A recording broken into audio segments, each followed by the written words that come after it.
the billionaires who are buying this election and why. Okay. They're not Democrats or Republicans. I know, for example, the subtitle is Greg Palast investigates the Coke gang, Karl Rove, and their buddies. Now, I know many of you think, oh, the Coke gang, yeah, the billionaire Republicans. No, no, no. David Koch was going to run for governor of Kansas as a Democrat. He ran against Ronald Reagan for president, calling Reagan, he did, the third party, calling Reagan a left-wing socialist. But, you know, it's been very helpful. You know, when Bill Clinton, people were just applauding Bill Clinton. He said enough of this stuff. And he, at the Democratic convention, where did Bill Clinton come from? You know, how do you become president from Dog Patch, Arkansas? Suddenly he rose up, and the steed on which he rode to the Oval Office called Democratic Dash, the Democratic Leadership Council, kind of an anti-FDR wing, kind of anti-Democratic Party wing of the Democratic Party. This right-wing Democratic Party group, which put Clinton in, was, you know, was created by a $100,000 donation from Charles and David Koch. We'll get back to that.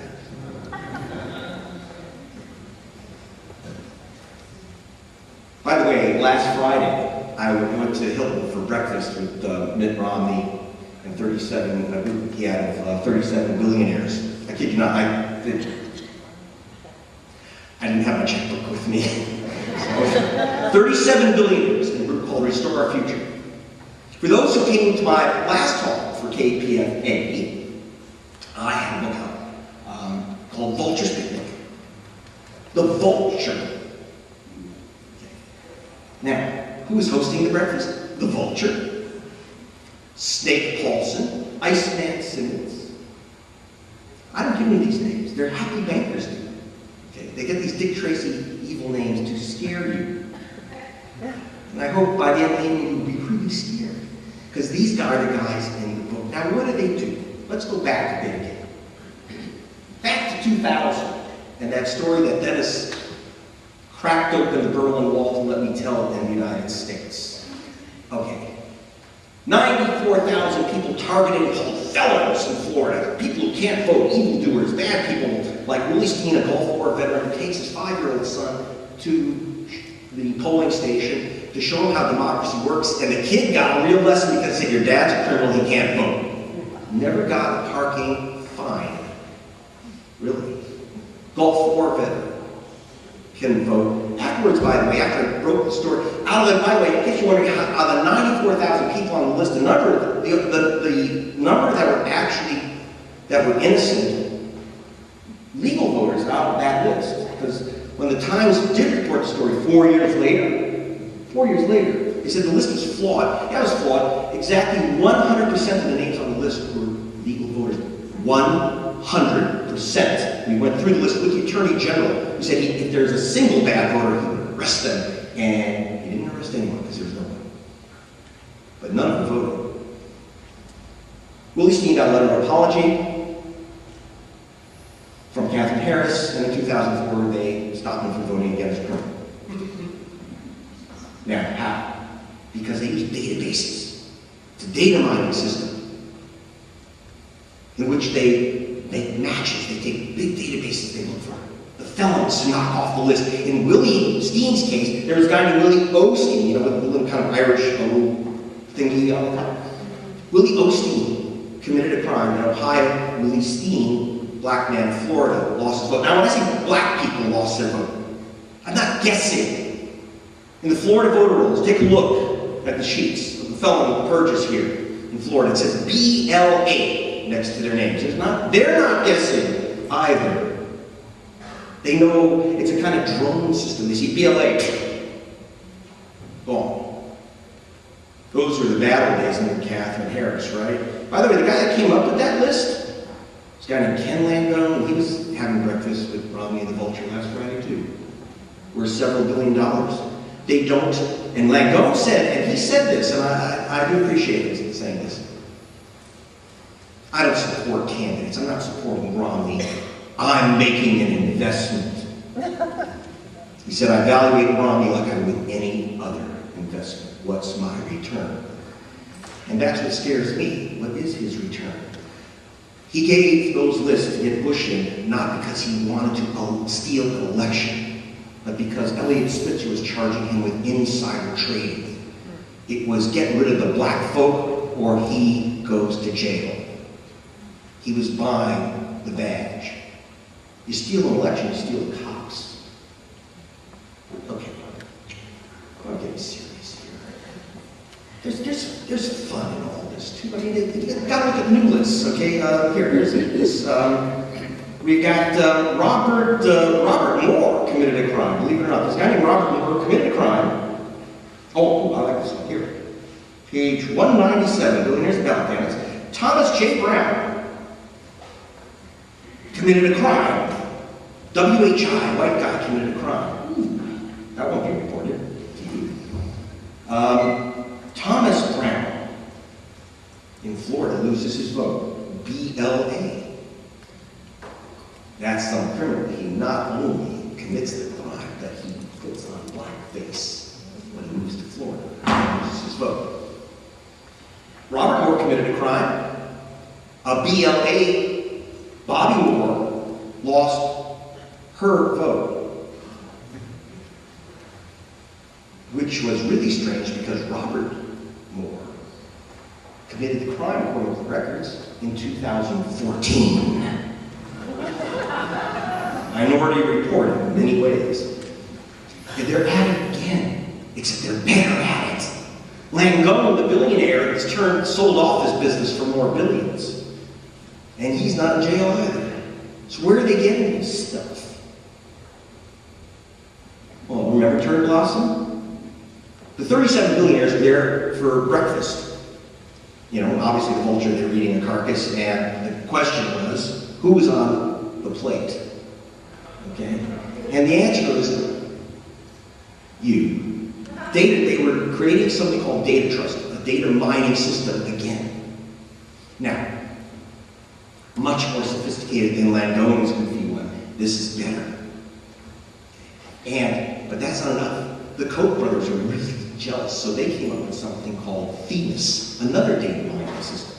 And the vulture made them promise to work together. Aren't you happy? Now, you put Themis together with data trust, and you now have 22 million names purged from voter rolls in the last 2 years. 20, now, for this great Palast, get this. We have something called the Elections Assistance Commission of the United States. U.S. Elections Assistance Commission, which has this data. It says 22 million voters purged in the last 2 years. You know, this is not, when I say investigative reporting, it's called investigative addition. You know, it's like the great investigative reporter Yogi Berra said, it's amazing what you can see when you're looking. That's not reported. Okay, I'm going to give you some other numbers from the United States Elections Assistance Commission. I used to teach statistics in another life. And just here, I'll give you some numbers. 767,023 provisional ballots cast and never counted. 1,451,116 ballots spoiled, not counted. Spoiled. 488,136 absentee ballots mailed in, not counted. 2,383,587 would-be voters had their registrations rejected for, I know what to tell, you know. Remember I talked about Florida, you know, heat of the night, you know. Dixie, of course, they go after black folk and dark-skinned folk, not like Surf City, California. Secretary of State McPherson, when he was Secretary of State, the Republican.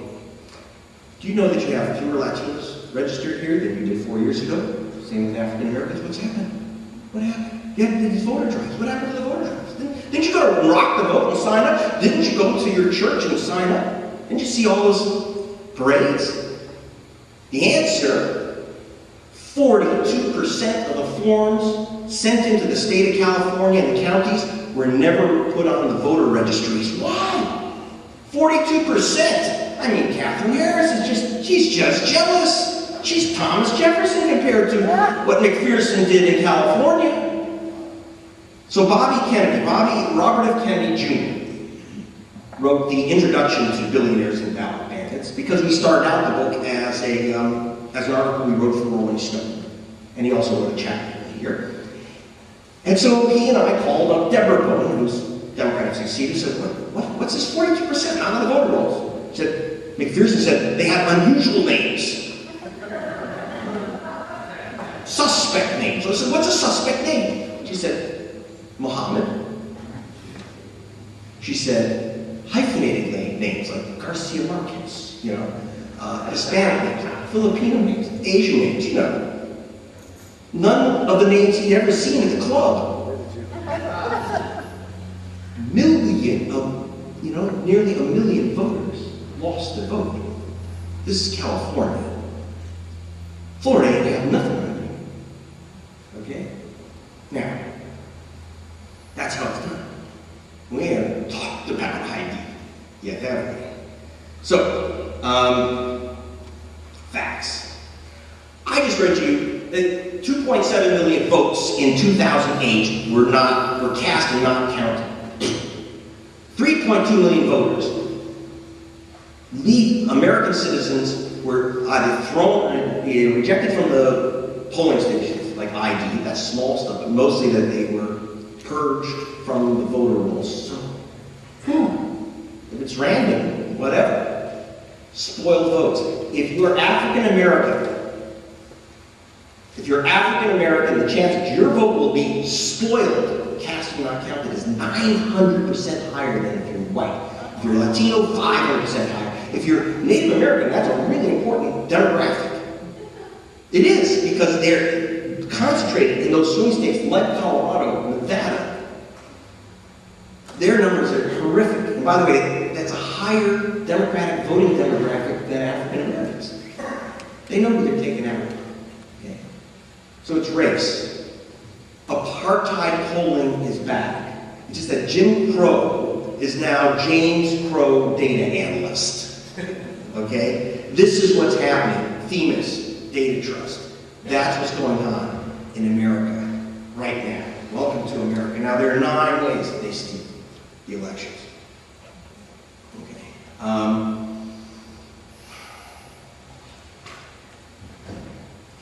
Let me give you, how come this stuff doesn't, well, what's going on? Okay, how are these systems used? I've talked about some of this before. One, there's nine ways. Purging, spoiling, prestidigitizing, rejecting your absentee ballot, tossing a provisional ballot. What the hell is a provisional ballot?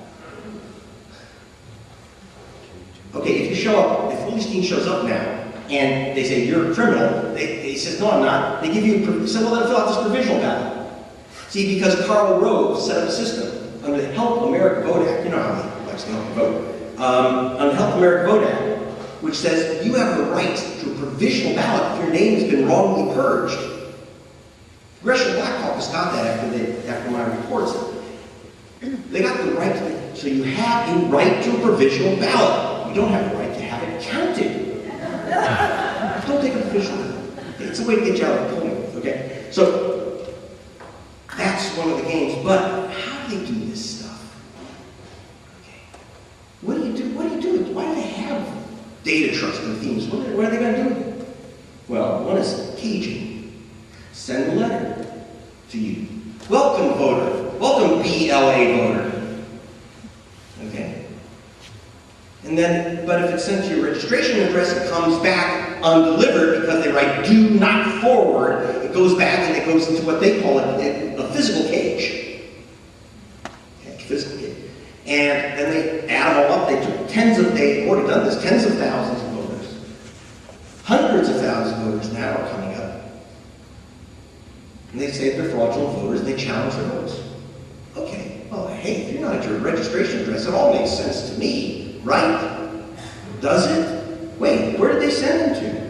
Where did they send them to? Well, they sent them to, in August, they sent them to some traditionally black colleges where the students were, on vacation. That's what fraudulent voters do. They take lots of vacations in August. They sent them to Jewish voters in Miami in August. There's, snowbirds who go north. They go after the bluish vote, right? This is not one of my favorites. This is an actual caging list from Karl Rove's files, Republican National Committee. He doesn't always send me his private self-incriminating files. But in this case,